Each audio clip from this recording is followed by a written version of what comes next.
The Sharks have kicked a 40-20 against the Manly Seagulls. Franco joins me for a debrief on the ET Stand podcast next. For over 50 years, people have come to see the Sharks play. Talent, skill, speed, intelligence, elite level athleticism. That's not these guys. Biased, one-eyed, opinionated. More often wrong than right. They make up for their complete lack of talent with pure dribble, gibberish, and enthusiasm.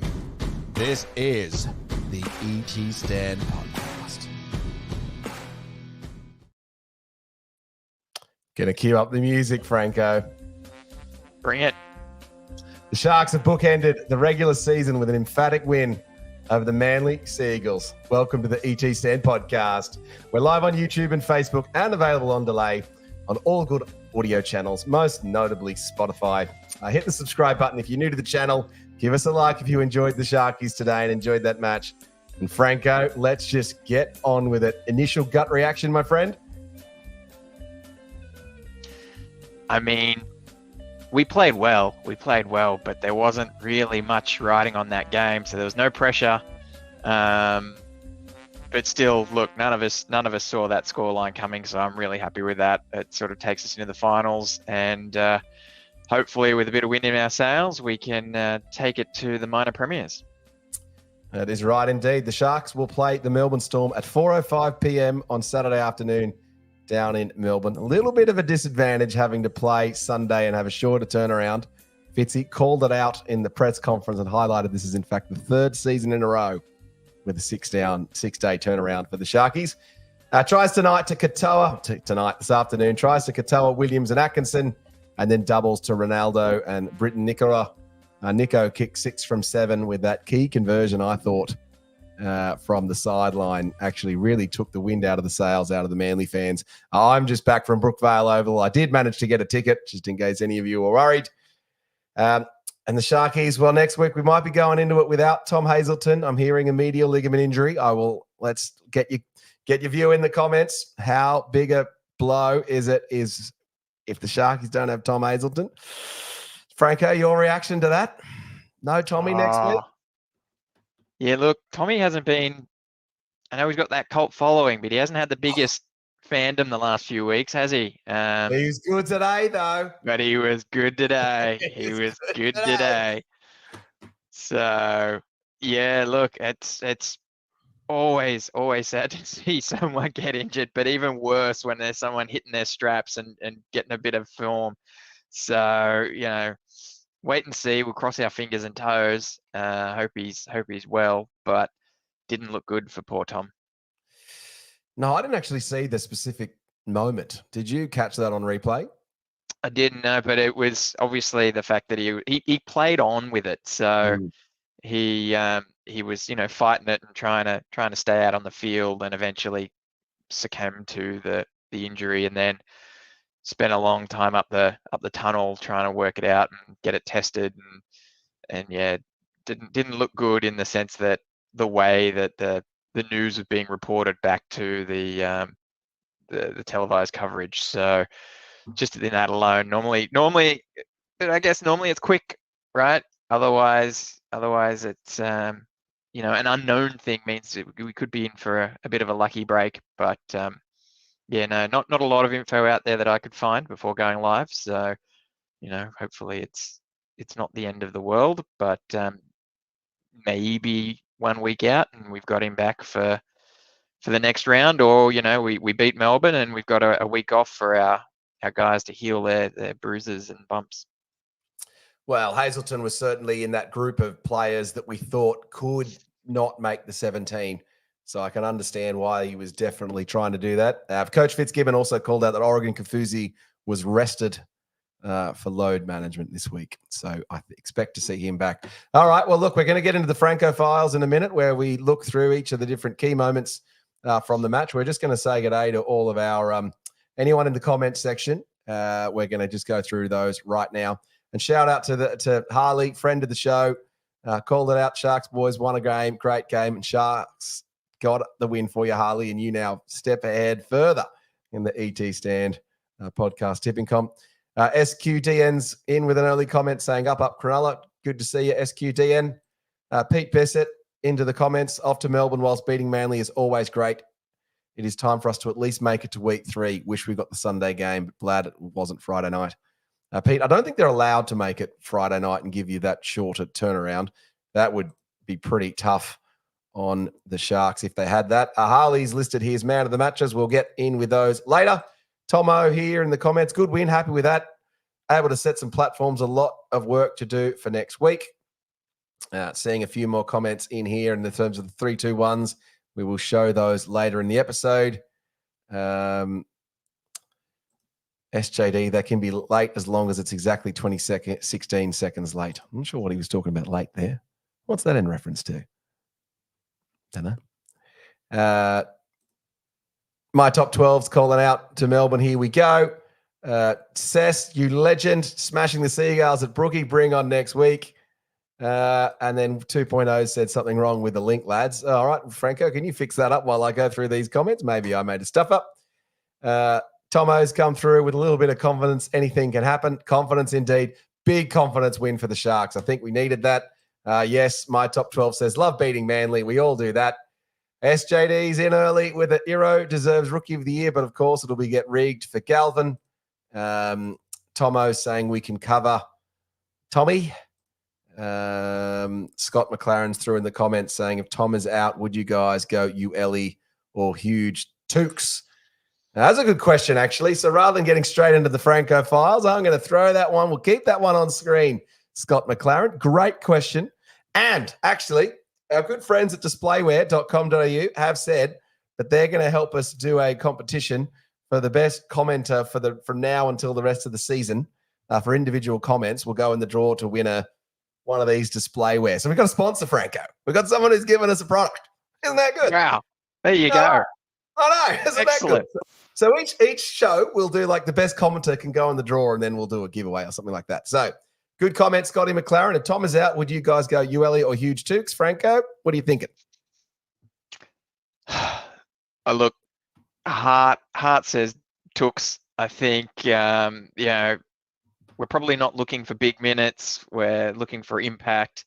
He's certainly going to bring that. But Ueli, if his knee's doing well, he brings that experience. He won't be overawed by the moment. I think you've got to go Ueli. But it's a good question, Scott. I'd love to say Tooks. I reckon. He'd rip and tear and he'd give it his all. But if as a coach, coaching a team into the finals, you got to go with your safe bet here, I think, and you're going to go Ueli, fitness permitting.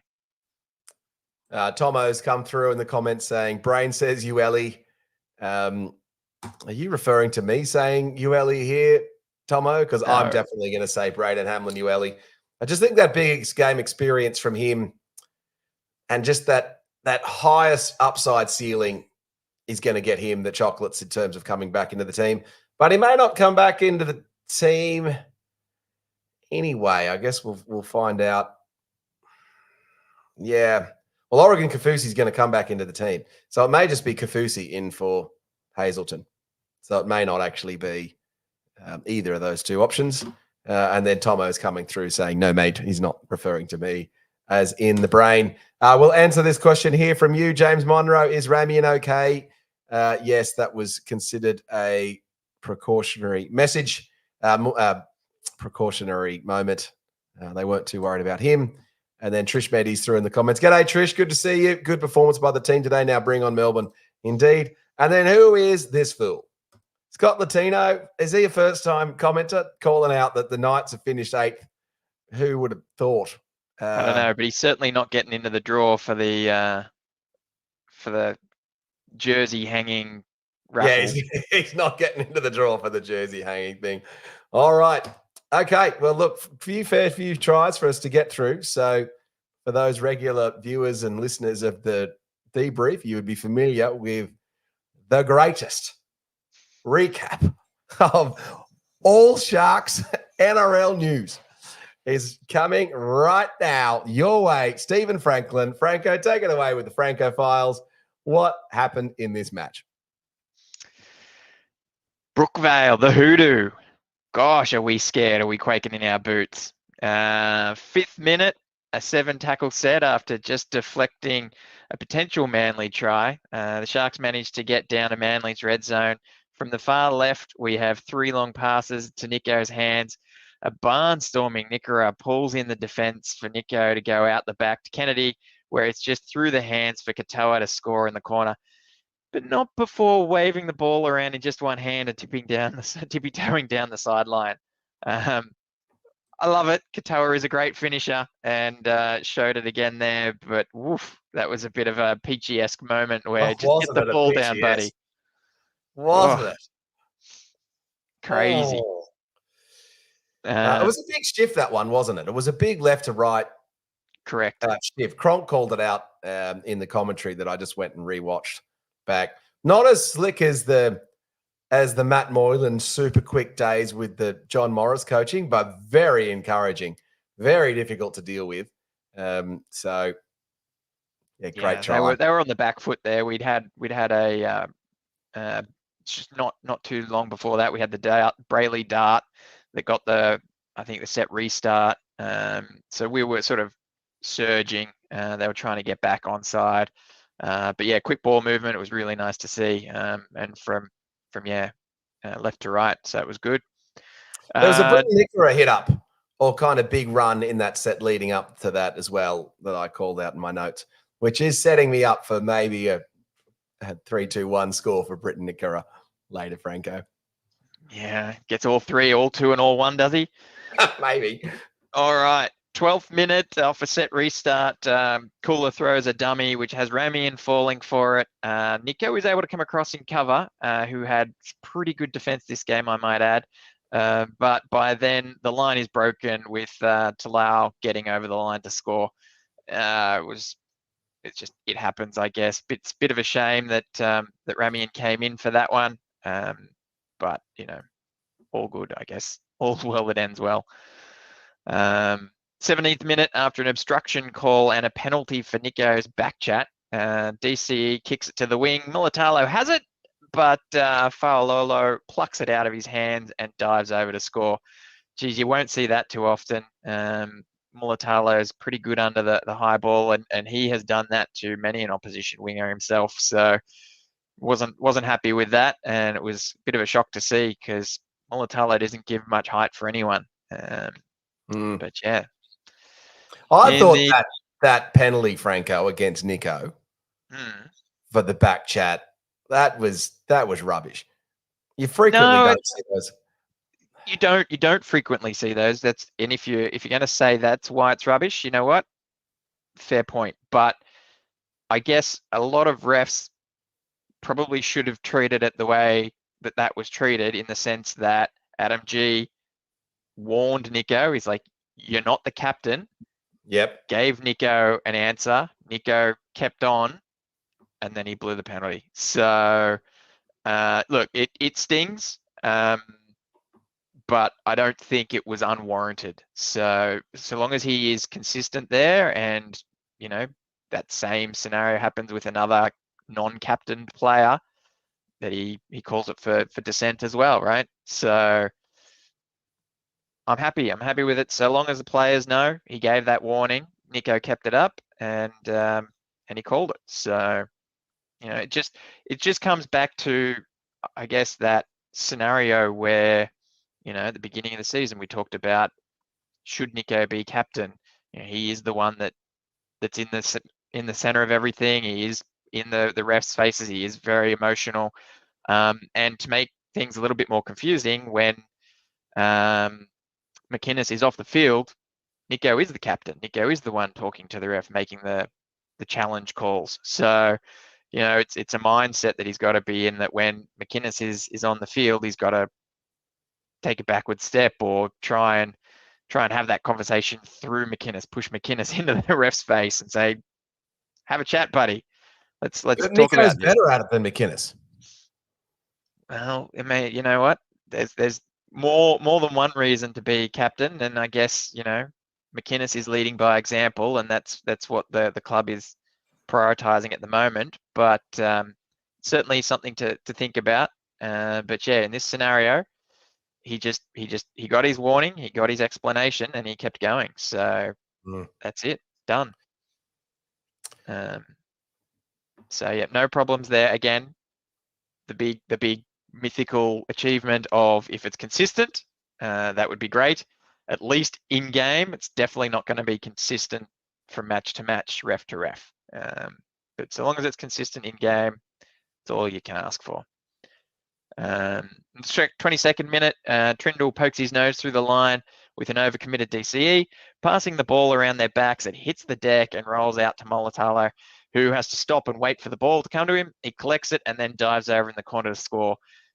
Just another really good bit of play by two guys. Trindle, first of all, for tracking the defense, and Mulatalo, who was just patient, waited for the ball, clean pickup, and was able to dive in the corner there. So it was a good one, and certainly got us back on track. 2 minutes from halftime, Hazleton are tracking the defenders, charging down the center of the field, pops it up to Jack Williams, and with his hands safe as houses, gathers it, bursts through the line, and practically untouched to score under the black dot. A lot of emotion in that one. Well done, Jack. That was great work. I'm sure there are a lot of people cheering off the back of that one. I was. Go, Jack. Never in doubt. Jack Williams never drops the ball until 50 minutes later when he drops the ball. Never in doubt. In the 48th minute, Trindle takes it to the line again and gets the ball out to Iro, who has a nice draw and pass out to Mulatalo, who flies down the sideline and then improves the position. He is now drawn level with the great Steve Rogers in terms of most tries scored for the Sharkies. It was a really slick move. We talked about the quick ball movement earlier. This was quick ball movement again. This was really players running hard onto the ball. Very, very classic outside back play. Loved it. It was awesome. 54th minute, after a bunch of ball movement, there is a play of the ball near the sideline. Quick hands again, sees the ball get out to Brayley, who drops the ball onto his foot for Atkinson, who just came onto the field to ground the ball before the touchline. A Brayley kick. I love it. Awesome work, Brayley. That was lovely to see. I thought that was a. I was shocked to see him do it for first point, and then to see Atkinson just charging through was awesome. So I don't know if he gave him a bit of a nod or if Atkinson was just ready for it, but that was a lovely little play. There's a planned move, Franco, with Atkinson's speed up the guts. Why wouldn't it be? Yeah, it might be. I'll have to watch the replay or something and just sort of see if they gave each other a nod or if Brayley had a look outside. Atkinson did have to weave around an opposition player, but certainly had the speed to get there. So it was really nice to see. And obviously he'd only just come on for Hazleton, who succumbed to that injury that we spoke about earlier. Yeah, first touch of the ball. So that was really good. And then, yeah, you alluded to it. Hate to say it, in the 57th minute, after a Williams error, Manly have the ball in good field position. They're able to find our defensive line disjointed and on the back foot, with Ulukalatu scoring just in from the corner. And again, we had plenty of errors this match. Williams wasn't the only one, but it's just always compounded by the fact that when he seems to have an error, it's in either a terrible time or a terrible spot on the field, and we just don't seem to be able to defend it. It's a real shame, and certainly, something that I'm sure he is working on. I'm sure he, maybe it's a bit of mental demons there, but look, he had a great game and we should have been able to defend this one. It was just a shame, and that we didn't, and that means everyone's going to be talking about it again. In the 65th minute, Trindle throws the inside ball to Nickera, who skips across the field and then keeps skipping across the field until he finds a gap and accelerates until he muscles himself over the line. It was great. Yeah. There's a Franco run. Again, every time I see that run from him, I think of you, Franco. He did catch the Manly inside defender being a little lazy and noticed that there was a gap, and he just went for it, didn't he? Yeah, it was a lovely lovely jink and go. You know, normally you see Nicara just hell for leather, but this one propped and skipped, and it worked for him. Speaking of, in the 70th minute, Nico to Trindle, who's looking out the back, pops a short ball to Nicara, who scoots 20 meters, full pace, bags himself a double next to the posts. That was lovely as well. Good. And then, unfortunately, in the 77th minute, Kula steps around Talakai, who's playing out in the right centre position after Ramian went off due to his ankle injury.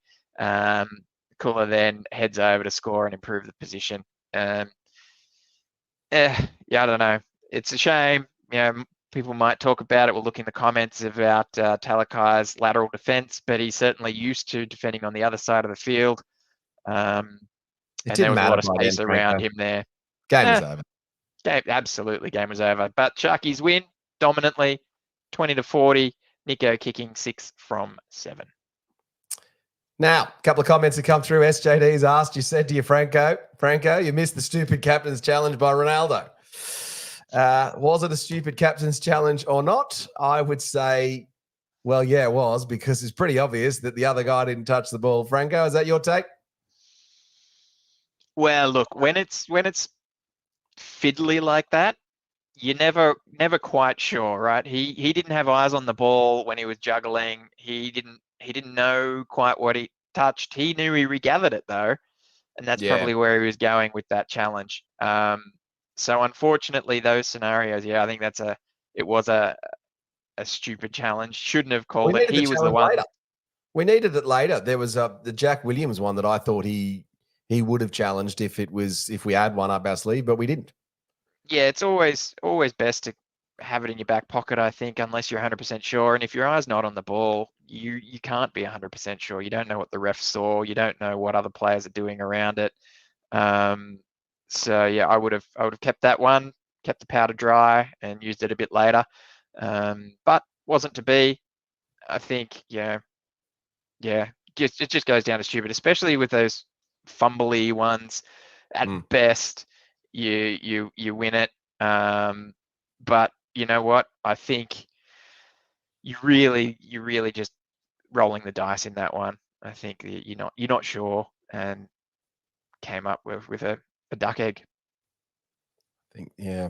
Well, all right, fair enough. Let's get in. We're going to get 2.0 in a second to answer some of these questions. Have you got any questions or subjects that you want us to answer? Please do get them in the comments. Scotty McLaren has declared himself ineligible to win the sponsor award to go into the draw for the displayware unit that I have behind me. So it is fair game for the entry tonight. So and Scotty Latino is calling out that he wants a displayware. Damn it! But you can buy one yourself, lads. All right, let's get 2.0 in. Regular dial-inner.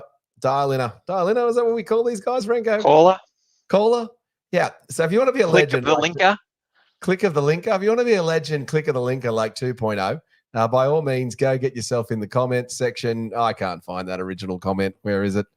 Your one didn't work anyway, so you've got to... Yeah, you want that one? You want the lower one? That's the link there. It ends in a Z. If you can be successful like 2.0, let's get him in and get him to answer some of these questions that we've got here. 2.0, welcome to the show. Hello, mate. Did you enjoy that one? I did enjoy it, mate. I was hard at work.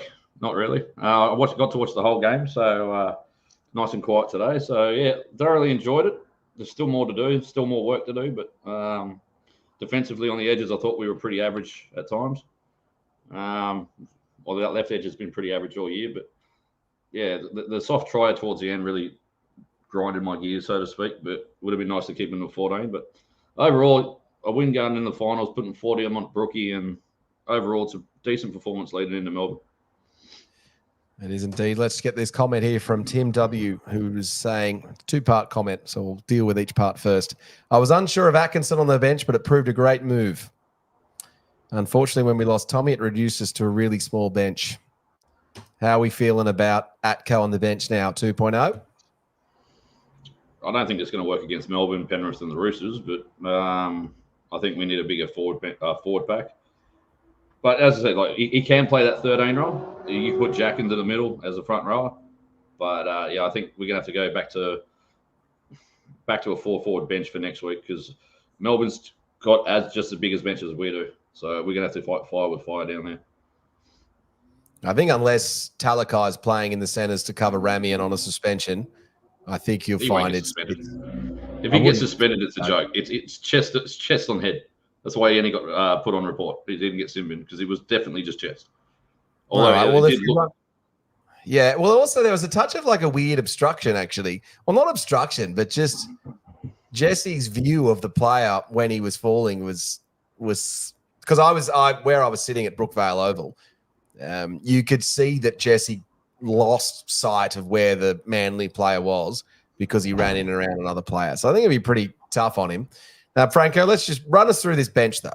So if we're running with Ramian as a centre not being suspended, then the bench next week minus Hazleton is what? Talakai, Kafusi in for Royce. So Royce is on the bench. Royce goes back to the bench. Royce back to the bench. Kafusi starts. Jack Williams, Sifa Talakai, and Hamlin Ueli.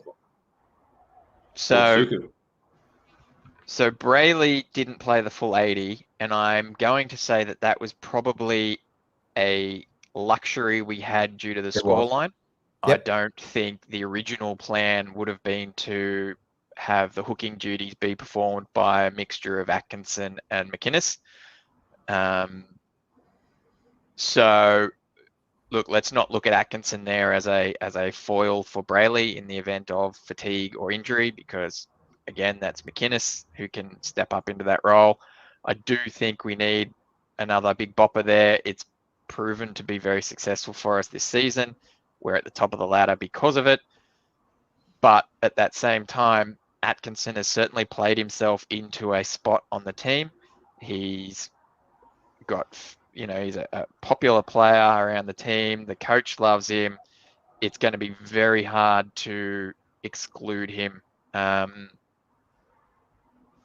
We said it before in our predictions. I don't think 18th man is a bad thing for him, but I reckon if we're against Melbourne in Melbourne and we need that punch, especially, look, our guys don't do the big minutes. Our bench doesn't do big minutes anymore. And if we're replacing him with either Tooks or Ueli, they're not big minute players. Talakai off the bench hasn't really done much more than the 30-odd minutes. So we need minutes somewhere. It's a bit of a twisty one. So I think, big bodies, keep them rotating, and Atkinson to 18. I think that's right. SJD's come through in the comments saying we have a 79% completion rate for the year. Storm, 78%. I still think the Sharks are very susceptible to letting a try in after a penalty or a Jack Williams drop ball. 2.0, what's your reaction to SJD's comment in here that we have the high completion rate? Are we error-free enough? Are we holding the football enough? Are we going to be able to get through the finals with that error rate? Well, I said you guys did the midweek show last week, and I said we'll beat Melbourne, and I'll stand by it.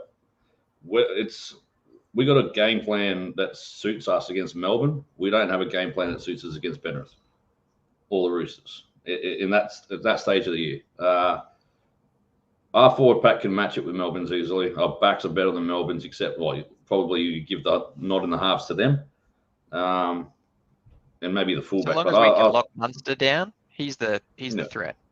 I don't think it's Munster, mate. I think it's Jerome Hughes, because last time we played him, Hughes was the one that wasn't playing. Munster played. And Munster did that little skip across and found one of the edge of back rows to go over.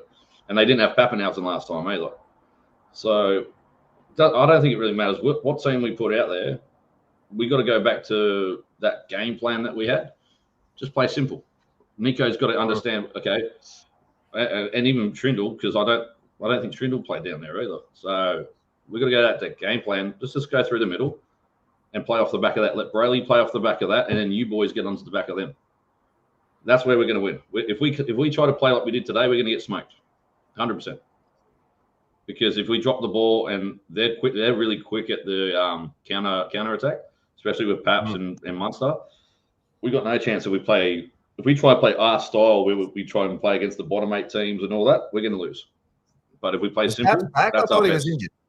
No, apparently he's back next week. Yeah, right. Well, Tomo's agreeing that we need the bumper bench against the Storm. Paul's calling it out here in the comments, though, saying disagree regarding the defense. We missed 17 tackles. So whilst we were pretty good in defense tackles-wise, just worry on that error count. And SJD's come through telling us that the tab has us at $3.50 versus the Storm. Easy money. Gamble responsibly. Gamble responsibly. And look at this. Stephen Davis has come through in the comments saying, cheer up 2.0. Will do. All right. Now, you're missing your favourites 2.0. Stone Street not in the team. How are you feeling about that? Did you get past that, or are you okay?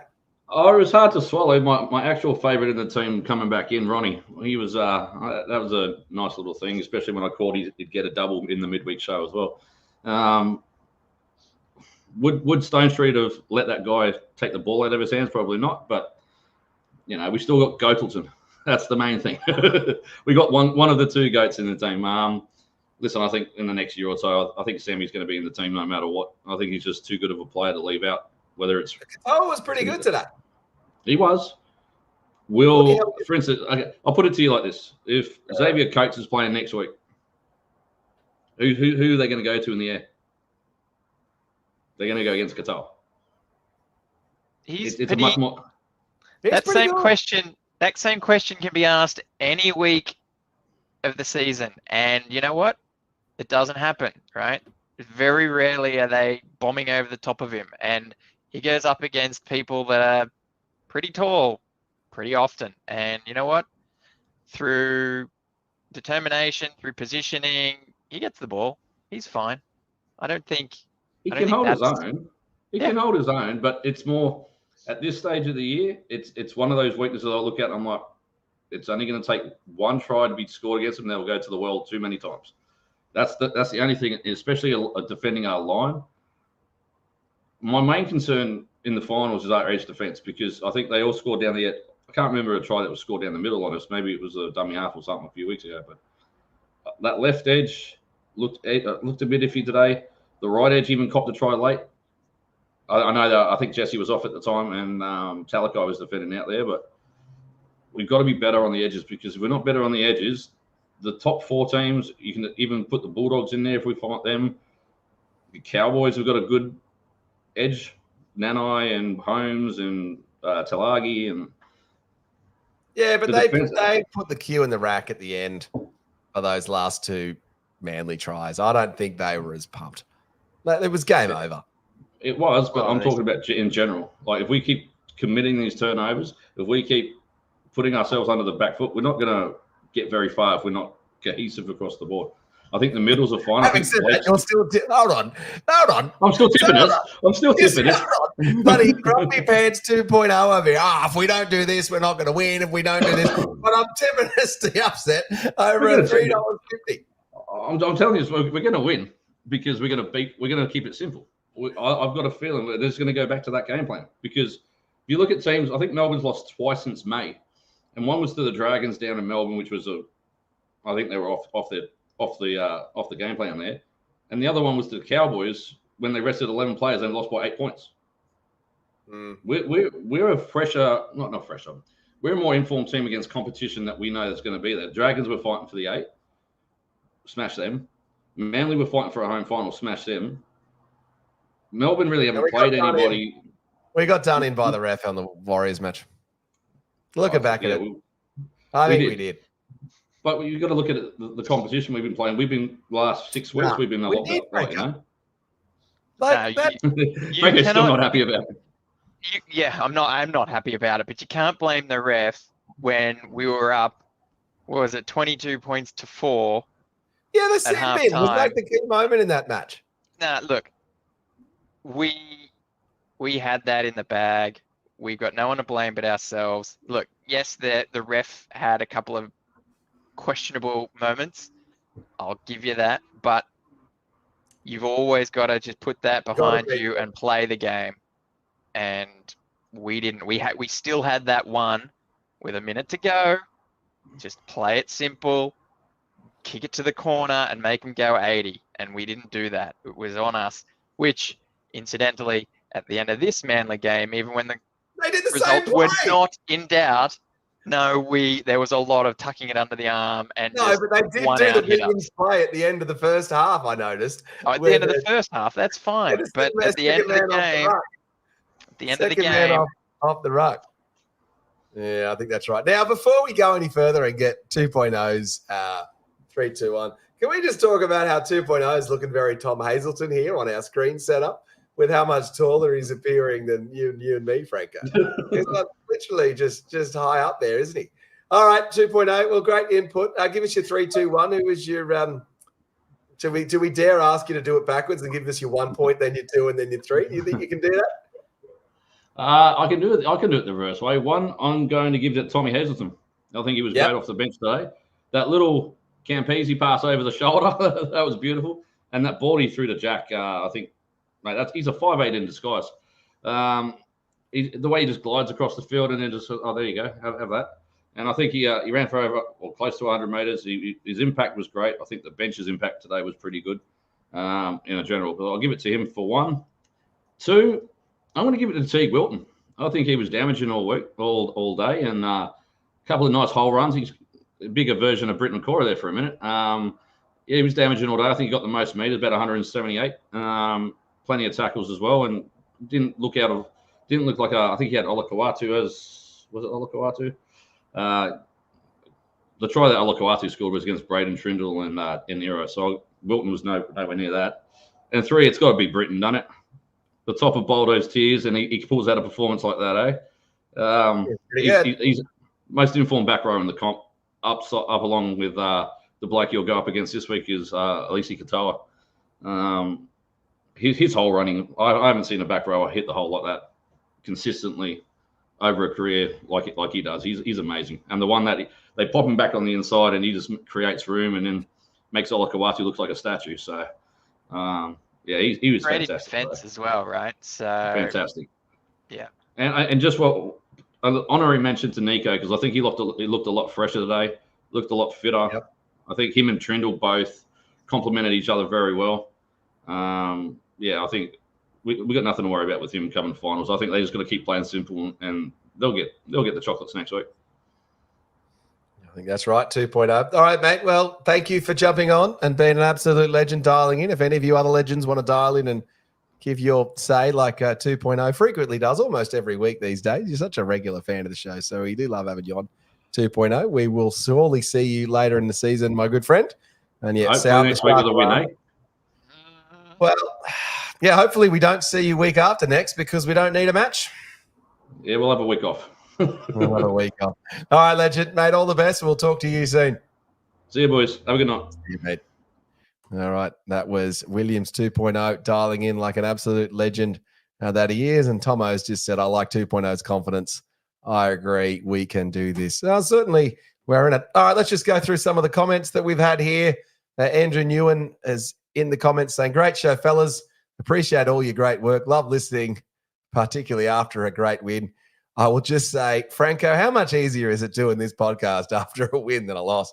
Goodness me, we were so grumpy last week. It's a lot more enjoyable, that's for sure.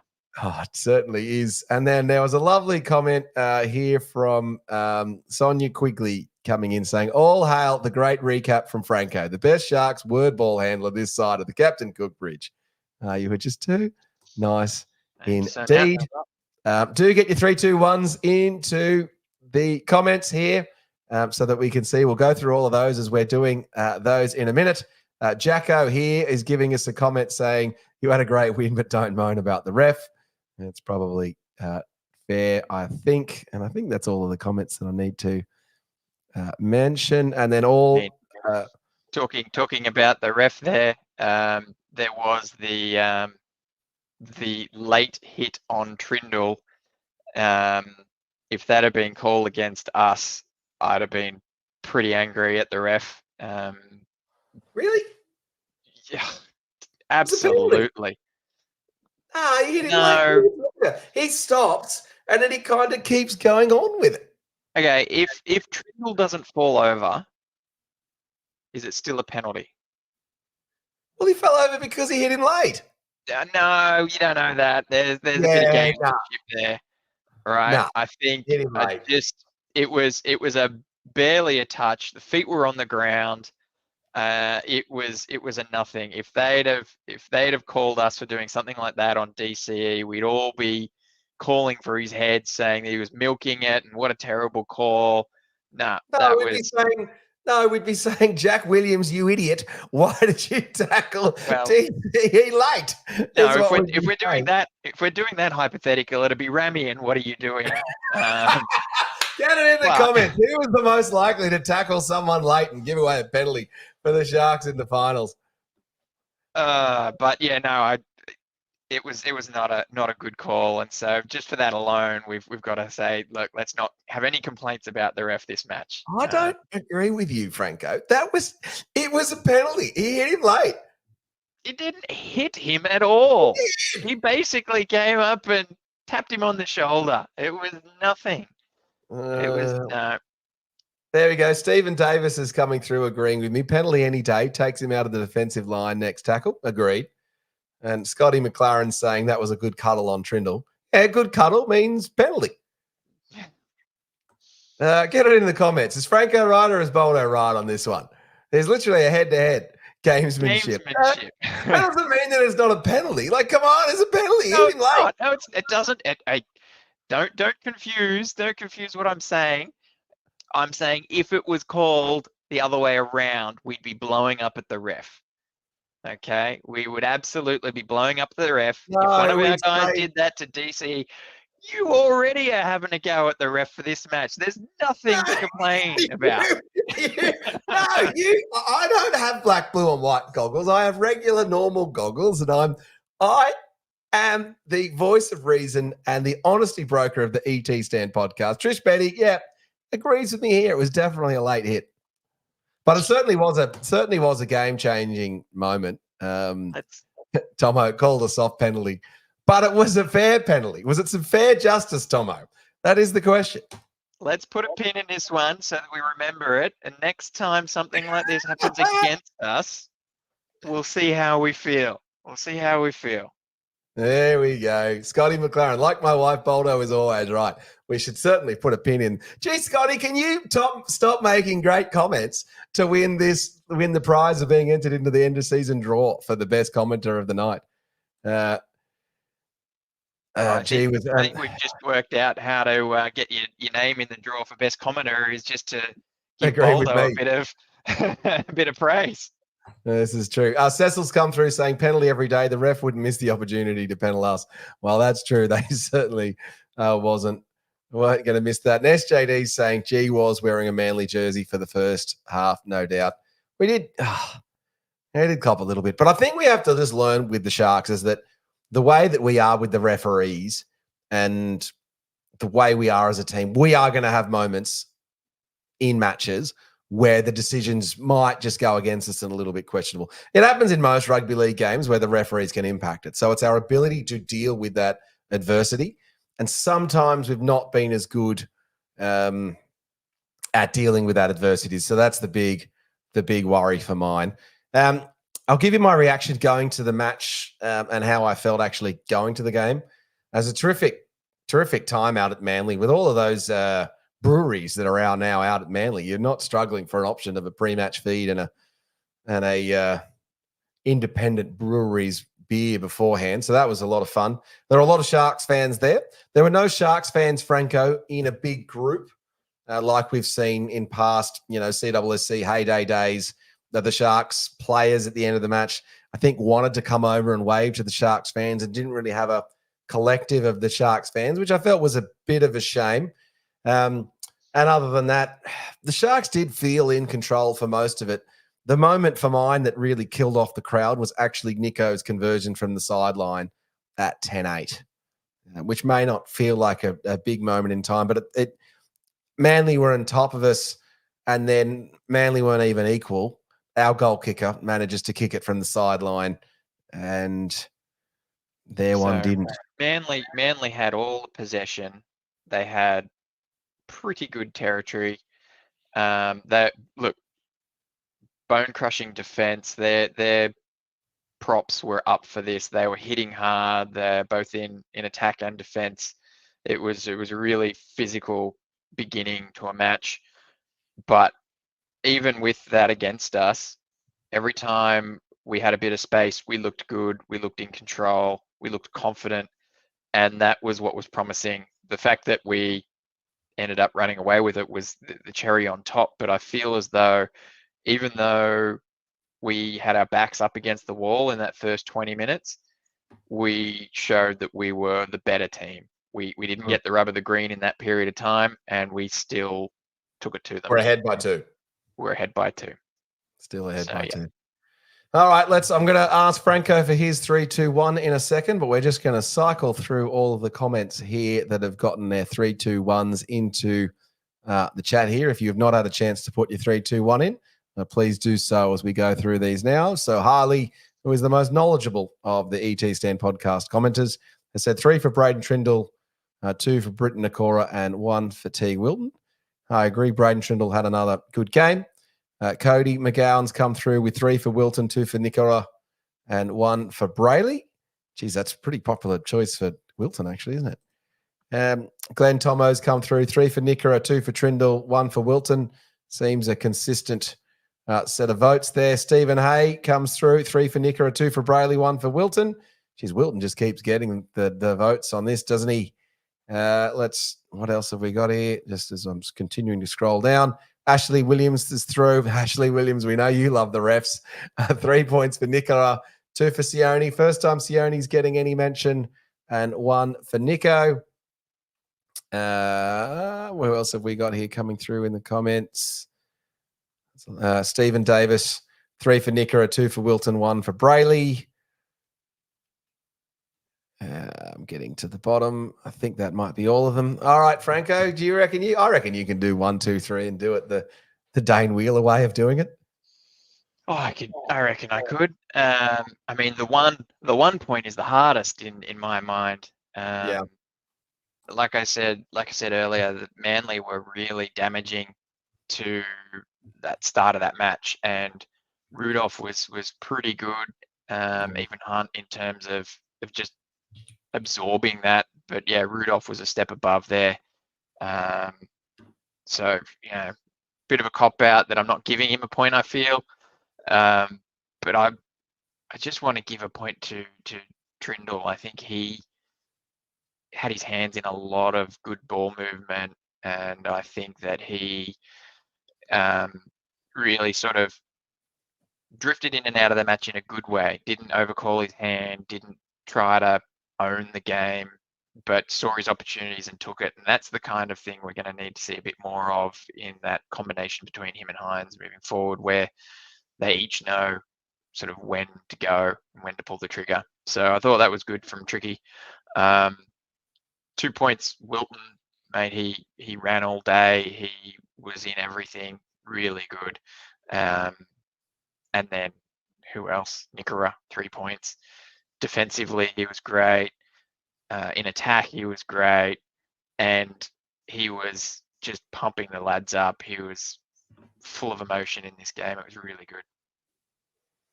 I think that's a fair assessment from you. Let's a couple more people have come through with comments of 3, 2, 1. So Shake's just saying 3 for Britt, 2 for Britt, and 1 for Britt. Tough to argue with that. Scotty McLaren continues his on-form comments tonight. 3 points for Jack Williams, just holding the ball for the try. Yeah, well. Trish Betty's 3 points for Britton, 2 for Tricky, and 1 for Blake.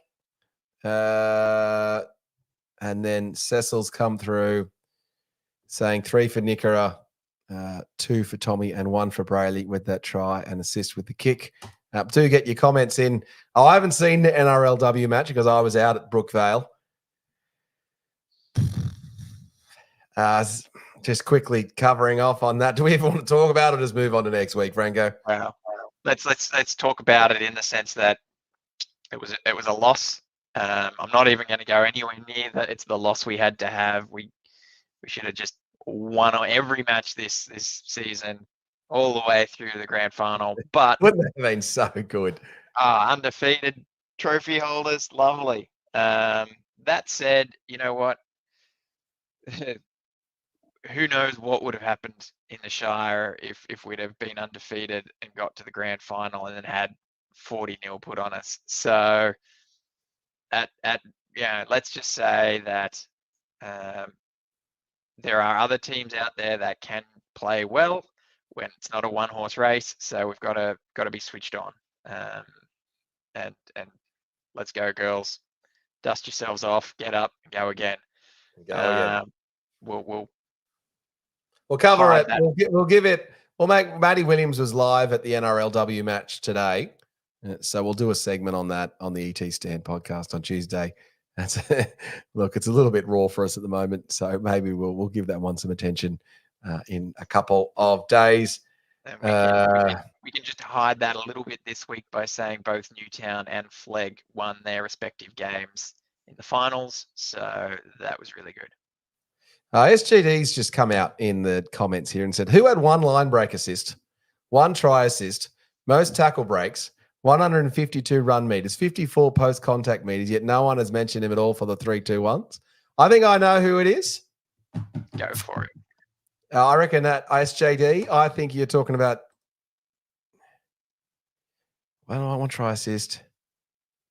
I think it's Kale Iro is who SJD must be talking about there. Is that right? I reckon it's Kale Iro. SJD, can you confirm in the comments if you are talking about Kale Iro? And in the meantime, we'll just say Scotty McLaren's come through. Don't worry about the women's game. They looked about 10 seconds too slow in attack and defense. Yeah, that's probably right.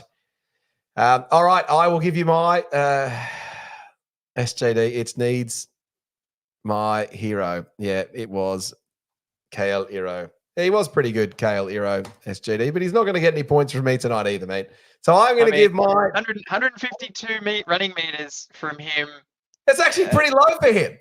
That's right, exactly. Not to mention all of our outside backs cracked 100, as they do in a game that we generally dominate. And you know what? Try assists, get them up there, Iro. That's what I like to see. We need a bit more of that because that's the one knock on you at this stage compared to Talakai. So. It's a good comment though. SJD, it's probably because Paul's logged off.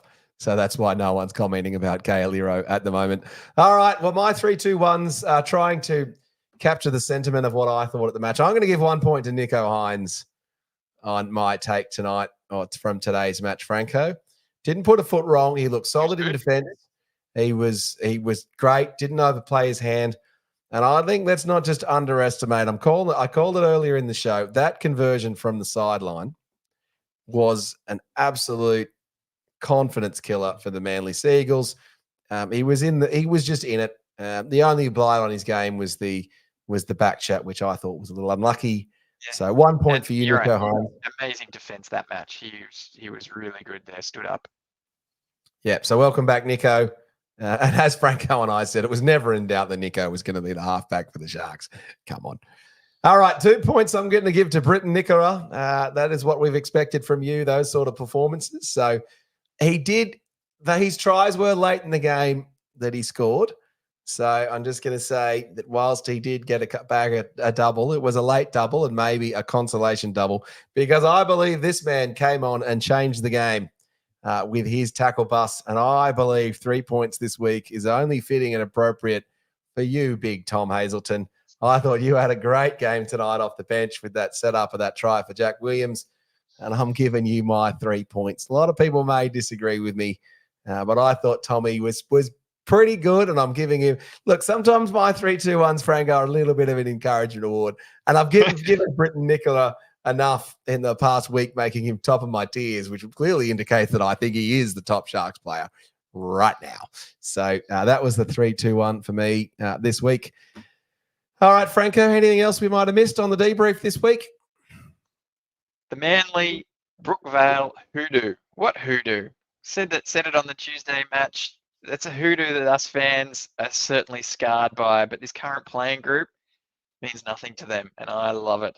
Love taking down Manly. Even better at Brookie. Let's go, Sharkies. Yeah, I think that's fair. What is it? 3 in a row at Manly now? So, well, it's 3 against Manly. I don't know if we're 3 all in a row at booking, Manly. If only we had someone on our podcast regularly who could give us the score updates. All right. Well, looking ahead to what we have coming up on the ET Stand podcast over the next couple of weeks, we have a couple of special interviews with some Sharks personalities. I won't reveal who they are yet, but one is a good friend of ours in the show, and another one is a prominent Sharks personality. So that'll be good fun getting them on the show. Williams will be around for a classic chronicles of a week 1 finals Sharks win. So he called out, we've already done the Bulldogs win from 2001. So I think it might be the Magpies one from 1996, perhaps. It could be Super League 1997 for a week 1 win. Maybe a 2016 Canberra Raiders could be a goodie for the Chronicles this week. Franco, what do you reckon? Which would you pick out of those? I don't know. But I reckon if we get to the qualifying final, there's not too many winning matches that we can pick to do Chronicles on. So maybe steer clear of 2016. Well, we can do the 1997 match over the Canberra Raiders. Is a pretty good one, which is often not talked about. Super League team that beat the Canberra Raiders twice in that final series is pretty good. So we can and certainly look at those. I am struggling to find a Melbourne opposition fan to do a preview with me, Franco. So the opposition fan previews videos are doing pretty well. So get involved with those. And if you've got an opposition fan from Melbourne or you think we should chat to pre-match, we'll certainly do that. And then we will be back on Tuesday night with the regular panel. It will be me. It will be Franco. It will be, I think it's Chris Kelly and Latz. It's definitely Latz. No, yeah, it's Chris Kelly and Latz this week. Oh, no, it's Latz and Williams. We're getting Williams to do a form going into the final series, and we'll have a segment of likely or not overreaction. What's more likely? A segment like that. So anyway, that's what's coming up on the Tuesday show. And then SJD's saying, I want the best comment award. So my 3 points is 3 to Boldo, 2 to Franco, and 1 to 2.0. And given that you didn't even give Eero a point in his 3-2-1 there. Well, he gave it to us. I get it.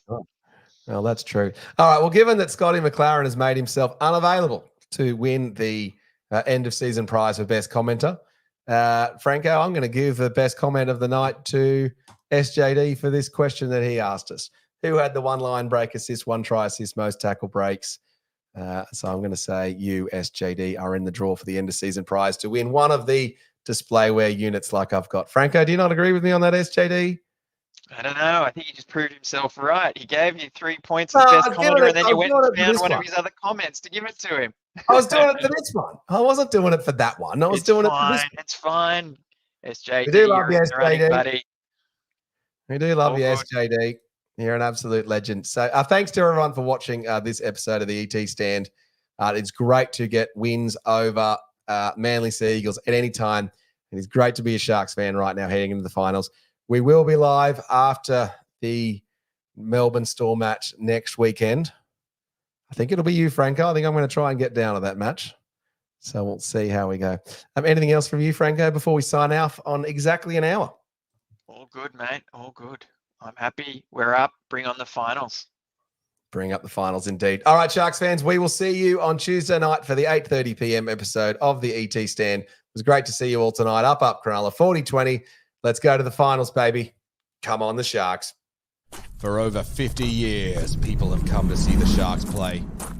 Talent, skill, speed, intelligence, elite level athleticism. That's not these guys. Biased, one-eyed, opinionated, more often wrong than right. They make up for their complete lack of talent with pure dribble, gibberish, and enthusiasm. This is the ET Stand Podcast.